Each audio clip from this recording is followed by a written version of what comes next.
Bonjour à tous, j'espère que vous allez bien. C'est Quentin, ici au Salon de Genève pour vous présenter ce qu'il y a derrière moi, la maquette de la R5. Alors ici, on est très proche de la version de production, mais si on avance tranquillement jusque-là, elle sera juste ici. Nous avons ici sur le Salon de Genève les trois couleurs qui ont été teasées sur les réseaux sociaux. Jaune, bleu, ma favorite vraiment, elle est absolument incroyable, et le vert qui est pour moi un pari risqué mais qui saura satisfaire les plus audacieux des clients de la marque. Ici derrière moi, la version en couleur bleue. Comme je vous l'ai dit, c'est ma favorite, c'est pour ça que j'ai envie de vous la montrer plus en détail. On est vraiment sur un design qui est très moderne. Franchement, j'adore ça. Les feux ici qui sont vraiment très bien dessinés. On a ici les DRL qui sont bien carrés, fidèles au concept et ça vraiment j'adore. Ce qui a été aussi gardé du concept, c'est cette plaque ici marquée batterie et 5 qui est le logo illuminé de la marque. Franchement, c'est du plus bel effet. Sur le côté conducteur, on retrouvera ici la partie recharge. On va en parler tout à l'heure au niveau des structures qui sont présentées à l'arrière du stand Renault. Vous allez voir, c'est super intéressant. Qu'est-ce qu'on peut vous dire d'autre? C'est une voiture qui fait 3,98 m de long. Vous me connaissez, j'ai une Zoé 22. C'est donc plus petit que la Zoé 22. Et pour la remplacer, je dois dire que celle-là, elle file un bon coton parce que vraiment, elle me plaît. Je n'arrête pas de le dire vraiment, mais ce design-là, il est absolument incroyable. Vous voyez qu'on a la carrosserie Biton avec le toit noir. C'est du plus bel effet. Au niveau des caractéristiques techniques, c'est relativement simple. On est sur deux packs batterie, 40 et 52 kWh et 3 puissances, 95, 120 et 150 chevaux. Au niveau de la recharge, vous pourrez recharger en courant alternatif jusqu'à 11 kW et en courant continu jusqu'à 100 kW. On se retrouve à l'extérieur de la R5, ici dans sa livrée verte, pour faire un rapide tour de l'intérieur et on va commencer par les places arrière. Allez, on y va.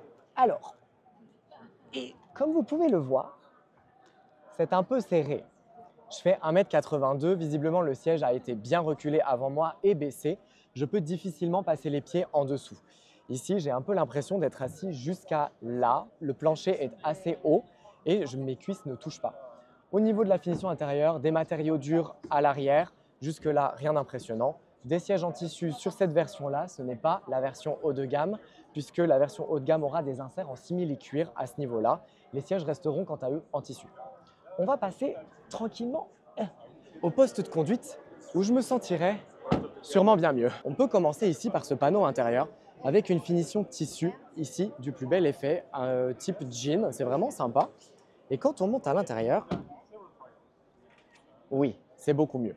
Comme vous pouvez le voir ici, on a sur ces sièges-là une finition en simili-cuir. On retrouvera la même finition à l'arrière dans la version haut de gamme.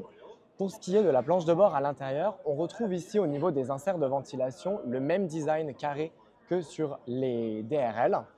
Et on a devant nous deux grands écrans où on retrouvera toutes les informations nécessaires à la conduite, ainsi qu'ici la partie infodivertissement propulsée par Android Automotive.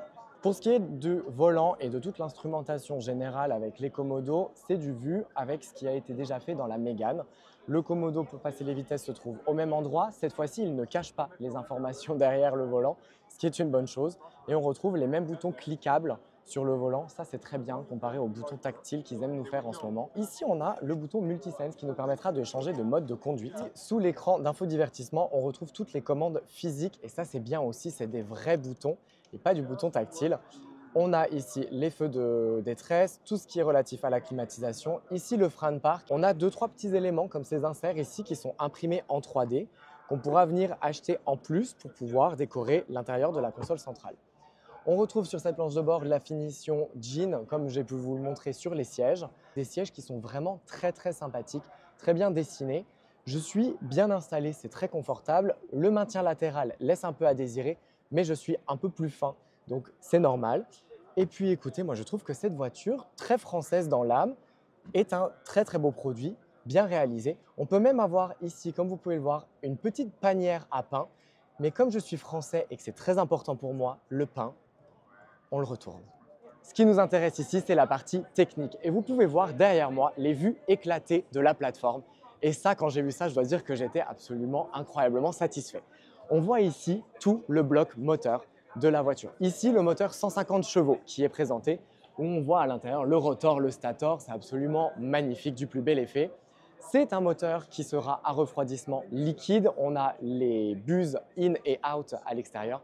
On a aussi le réducteur que je vous montrerai parce que le réducteur dans la Zoé, on va bientôt aussi en parler. Comme elle vient d'arriver aux 100 000 km, la vidange s'impose. On a aussi ici la batterie.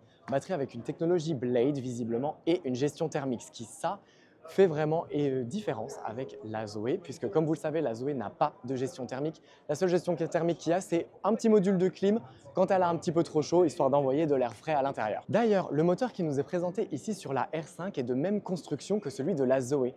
C'est un moteur synchrone à rotor bobiné. Ici, la plateforme plus simple, totalement dépouillée, on a uniquement la batterie et le groupe motopropulseur. Cependant, à ma droite, ici, on a une version beaucoup plus complète avec une partie du châssis qui nous est montrée. On a en haut le PEB, ici on a notre climatisation.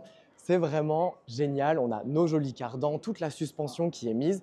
On peut vraiment voir le moteur qui sera mis dans ces voitures-là. J'adore, je ne savais pas que ça se faisait. Moi, voilà, je suis vraiment trop content de voir ça. On va pouvoir en parler un peu plus en détail. Julien, si tu te rapproches, on va pouvoir montrer, est-ce que tu arrives à voir là, juste ici. Donc ça, c'est notre climatisation, c'est notre pompe à chaleur qui est du coup responsable de la climatisation et du chauffage dans la voiture, à côté de laquelle on va trouver notre bloc moteur constitué du rotor et du stator. J'imagine que là-dedans, il y a de l'électronique de puissance pour la gestion. Ça, c'est sûrement l'inverteur chargeur qui va nous permettre de convertir le courant alternatif en courant continu pour pouvoir charger la batterie. On voit qu'il est refroidi par eau puisque vous avez les entrées d'eau ici. La sortie d'eau se fait sur le côté là. C'est vraiment très sympa de pouvoir voir tout ça aujourd'hui. Le réducteur est en bas, il est très similaire à celui de la Zoé.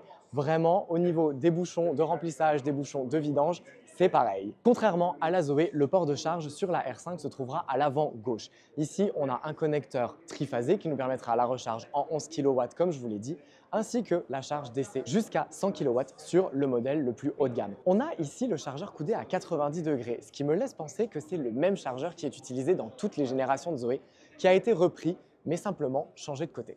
Et j'aime beaucoup ce stand Renault puisque après la présentation, on a vu la partie technique et simplement en nous retournant, on peut voir de nouveau deux modèles d'exposition de la nouvelle Renault 5, ici dans sa livrée jaune métallisée absolument magnifique, du plus bel effet. Comme je vous l'ai dit, c'est vraiment une petite voiture. Elle est très compacte, je n'aurai aucun problème pour garer ma moto et ma voiture sur la même place de parking. Voilà, c'était un aperçu relativement rapide de la Renault R5 avec sa plateforme et son design extérieur. Ce sont des conditions salon, c'est pas ce qu'il y a de meilleur, mais j'espère quand même que cette vidéo vous a plu et vous inquiétez pas, je reviens bientôt avec la vidéo des 100 000 km de la Zoé ainsi que la vidange du réducteur. En attendant, c'était Quentin, je vous revois bientôt, ciao!